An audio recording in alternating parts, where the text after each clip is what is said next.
सिर्फ 60 दिन बचे हैं एसएससी सीजन को आने में एंड क्या ये टाइम सच में इनफ है? अगर आपको भी सेम क्वेश्चन लग रहा है तो मैं बता दूँ, this time is actually enough only if you stop wasting your time and start following the system.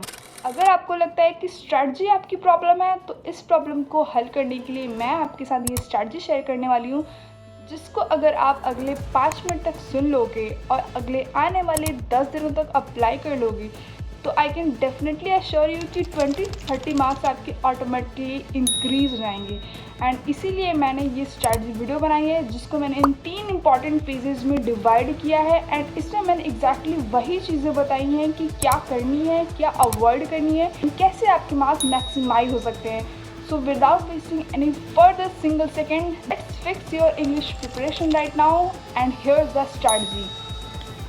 So hello everyone, welcome back to the channel. Here we are going to talk about a very practical and realistic English strategy for the 60 days and this is your SSC Sigil with Future ASO. So let's dive into it. तो चलो start करते हैं। हम बचे हुए 60 days को इन 3 phase में divide करने वाले हैं, जिसमें कि फर्स्ट फेज़ होने वाला है फाउंडेशन यानी कि रिवीजन। तो फर्स्ट फेज़ 1 डे 1 से डे 20 तक होगा। इसमें पहले 20 डेज को आपको सिंपली फोकस करना है on rebuilding your phase. Foundation उन लोगों के लिए जो कि बिगनर्स हैं एंड रिवीजन उन लोगों के लिए होगा जिन्होंने थोड़ा बहुत पढ़ लिया है और उनके अच्छे खासे मार्क्स आ रहे हैं। आई मीन अच्छे खासे मतलब 22-30 के बीच में आ रहे हैं, तो उन्हें अभी अच्छे मार्क्स इसलिए मैं कंसिडर कर रही हूँ क्योंकि इस समय पैटर्न चेंज हुआ है, सेक्शनल टाइमिंग इंट्रोड्यूस हुआ है। इस समय सभी के अच्छे मार्क्स अप्रॉक्स 22-30 के बीच में ही लाई कर रहे हैं। सो उनके लिए ये रिवीजन होगा। एंड इन 20 डेज़ में आपको क्या करना है, सबसे पहले वो कैप फिक्स करनी है जिसमें कि आप डेली 20-30 वर्ड्स करेंगे, जो कि मैंने ऑलरेडी अपनी इस वाली वीडियो में बता रखा है। आप जाकर देख सकते हो कि वो कैब आपको कहाँ से करनी है क्या नहीं। मैंने ऑलरेडी 2 से 3 इंग्लिश स्ट्रैटेजी वीडियो बना रखी है, आप उसमें डिटेल ये सारी चीज़ें देख सकते हो। नेक्स्ट चीज़ क्या करनी है, आपको PYQs करना है। PYQs में स्पेशली आपको सिनोनिम्स एंड एंटोनियम्स देखने हैं बिकॉज वोकैब में ये सारी चीज़ें बहुत ज़्यादा टारगेट की जा रही हैं एंड वन लाइनर्स में ये सारी चीज़ें इन्वॉल्व करने के बहुत हाई चांसेस हैं। सो फर्स्ट आपने वोकैब कर ली, नेक्स्ट आपने कर ली PYQs से सिनोनिम्स एंड एंटोनियम्स। थर्ड चीज़ आपको फ्रेजेस अप करनी है। ये सबसे ज़्यादा रिपीटेड वन ही करने हैं, कोई भी न्यू वंस नहीं देखे मैंने अब तक। एज सच रिपीटेड वन से ही क्वेश्चंस आपको रिलेट कर जाएंगे, उससे आप ऑप्शन एलिमिनेट कर सकते हो एंड आपकी जो भी चीज़ें हैं वो इस एक चीज़ करने से ठीक हो जाएंगी। नेक्स्ट चीज़ एक आती है कि वन लाइनर ग्रामर के रिवीजन। अब वन लाइनर वाले ग्रामर के रिवीजन कैसे करने हैं आपको, इसमें मैं आपको ये कहना चाहूँगी जैसे नरेशंस है, एक्टिव पैसिव, इसके लिए आपको कंडीशनल्स या वर्ब हैं जो भी है, इसके लिए आपको वन लाइनर्स ही आते हैं, उसमें पूछे जाते हैं। तो इसके लिए आपको वन लाइनर वाले जितने क्वेश्चन हैं उनका आपको रिविजन करना है। नाउ एक चीज़ याद रखना कि सारी चीज़ें सारे ग्रामर के चैप्टर्स एक बार ही करने में मत सोचना क्योंकि ये चीज़ें पॉसिबल नहीं है। Just revise what SSC exactly ask, ठीक है, जो एग्जैक्टली पूछती है एसएससी वही चीज़ें रिवाइज करनी है।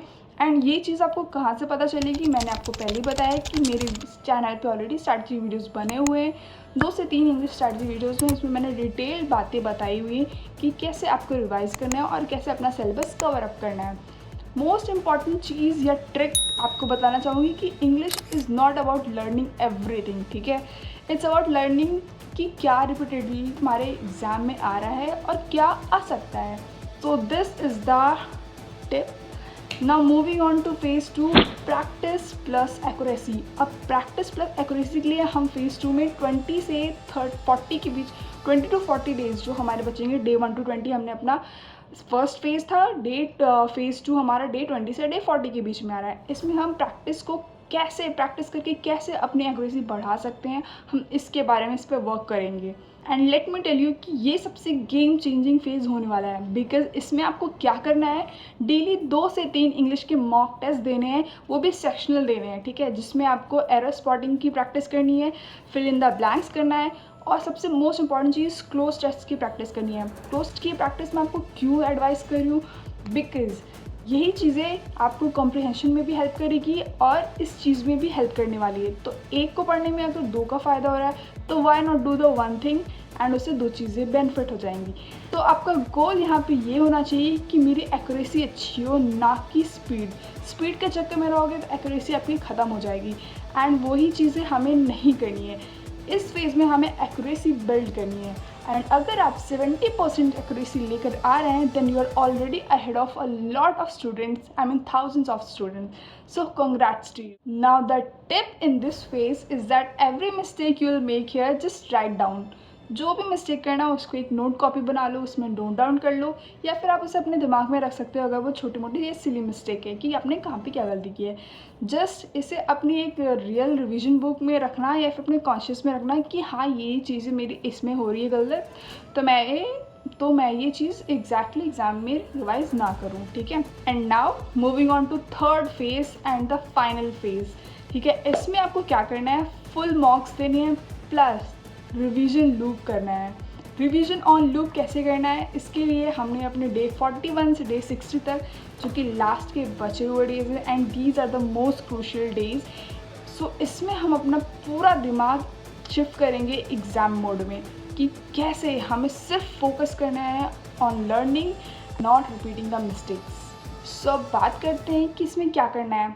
सो ऑन फर्स्ट आपको ऑल्टरनेट डे पर फुल इंग्लिश के सेक्शनल मॉक टेस्ट देने हैं एंड नेक्स्ट चीज़ डेली रिवीजन करना है वो सारे वोकैब और वो ग्रामर नोट्स का जो आपने फेज़ 1 में बनाए थे. एंड थर्ड चीज़ कि आपको प्रीवियस ईयर के पेपर जो आपने सॉल्व किए थे उसमें क्या क्या क्वेश्चंस आपके गलत हुए थे, मैंने बोला था आपको कि अपने उसे माइंड में रिवाइज़ कर लेना या फिर एक नोटबुक बना लेना, मिस्टेक नोटबुक बना लेना, उसमें उस चीज़ को रखना, उसको यहाँ पे हर दिन पढ़ते जाना, रिवाइज़ करते जाना सो दैट फर्दर वो सेम मिस्टेक्स आगे कंटिन्यू ना हो.